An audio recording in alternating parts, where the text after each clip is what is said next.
Cryptography is the science of writing codes and ciphers for secure communication. It is one of the important elements that make it possible to create modern cryptocurrencies and blockchain technologies. It is known that primitive cryptography existed in ancient times, and most civilizations used cryptography. The most modern cryptography in the ancient world was achieved by the Romans. The popular binary encoding method was invented in 1623 year. The Second World War also saw a fine example of analog cryptography, known as the Enigma machine for encryption. With the advent of computers, cryptography has become much more advanced than in the analog era. More recently, cryptographic methods have also been used to create cryptocurrencies. Everything is becoming digital. Medical records, passports, even relationships, and especially money. As in the 2017 year, cryptocurrencies are again being discussed in the media, and some countries have already accepted them as a means of payment. For example, in El Salvador, about 1 million users have already registered in the Bitcoin payment system, and you can buy food at McDonald's for it. And just imagine, using Bitcoin to buy food at McDonald's. Prices for top cryptocurrencies reach tens of thousands of dollars. For example, Bitcoin is more than 40,000, Ethereum is more than 2.5, and so on. Prices for mining equipment also exceed demand. Video cards can hardly be bought in ordinary chain stores, such as DNS, CityLink, Online Trade. And a Seiki is a Bitcoin mining device that can hardly be ordered by pre-order from China at 100% prepayment. Mining or mining is a separate topic, and we will analyze it in a separate section of our review. Russia and China want to launch their digital currencies. Here it is a crypto ruble, in China it is a crypto yuan. But Sberbank is not lagging behind, it wants to launch its own savings bank. NFT projects are being created. Digital paintings sell for tens of thousands of dollars. And even the payment systems of the world, Visa, MasterCard, PayPal are already ready to allow the use of cryptocurrency for payments by the end of this year.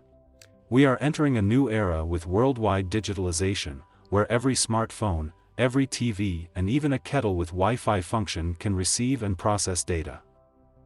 And all of them are united by one word and one foundation. This is blockchain. And why do we need a blockchain and different cryptocurrencies at all? Let's look into this issue in more detail. We live in the information age. The internet, social networks, search engines play a key role in our lives. Everyone can personally find, download, record, and even publish any information of any kind on the World Wide Web. With the development of the internet, global databases grew and began to accumulate a huge amount of information. Big giants such as Google, Yandex, Visa, search engines, and various social networks such as Contact, Instagram, Facebook store, just a giant amount of information about each user.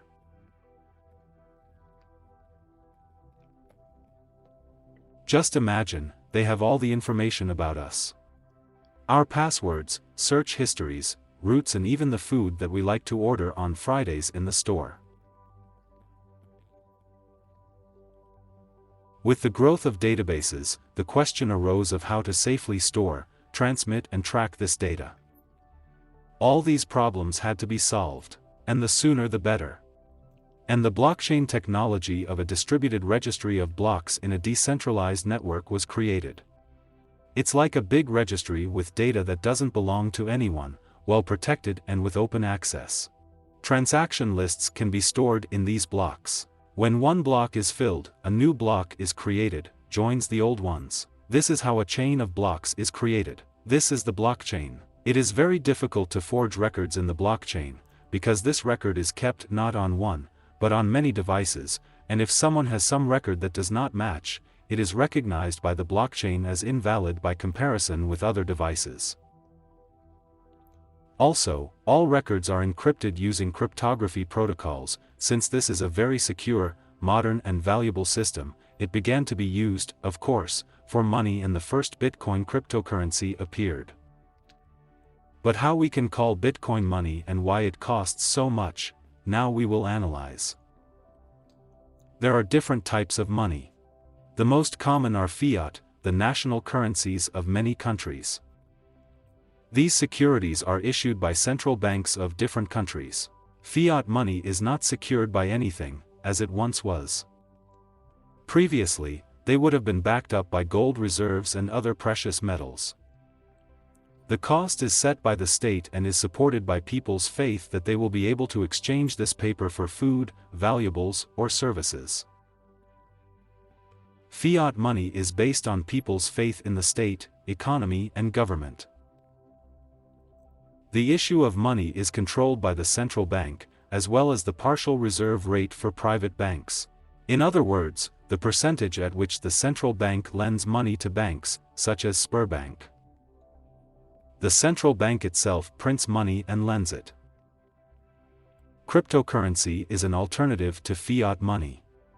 It is provided by the same self-belief, but unlike fiat money, its value does not depend on state policy, and it is not controlled by the state itself. And the rules for issuing cryptocurrencies are transparent and understandable to everyone. Many people increasingly trust cryptocurrencies rather than banks, since an intermediary in the form of banks is not needed to transfer cryptocurrencies, since an intermediary in international transfers is not needed, and when transferring your money in cryptocurrency, commissions will be minimal, and in some cryptocurrencies they will not be at all. Cryptocurrency is certainly money, but only in those countries where you can buy goods and services for it. For example, El Salvador, Japan, USA, Belarus. By the way, in Russia, it is possible to store and mine cryptocurrencies, but it is impossible to buy valuable things and services for it, and this is strictly monitored. The issue of cryptocurrencies is carried out through mining, staking, plotting. We'll talk about them in more detail in a separate lesson. And in short, the device that creates a new block of the network receives a reward from the blockchain? Apparently not.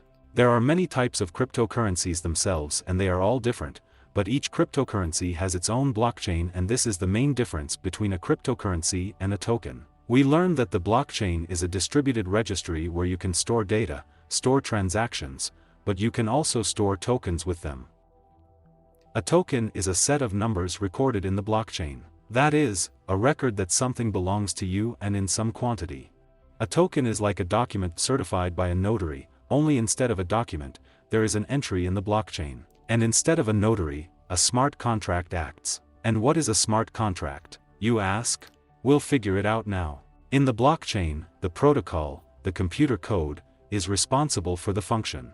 Conditions if, then the program checks if the seller-buyer has fulfilled all the conditions, then makes a deal, if not, then returns everything back. You can trade any value in the digital world using tokens and smart contracts. If the blockchain is the basis for building the digital world, then tokens are bricks that cannot be forged. Blockchain technology is much broader than what we talked about today. Fair and transparent elections can be organized on the blockchain. There are already blockchain chats that cannot be hacked, and secure transfers without intermediaries using smart contracts. And you can also earn on art with the help of NFT tokens. But we will analyze all this in the next topic.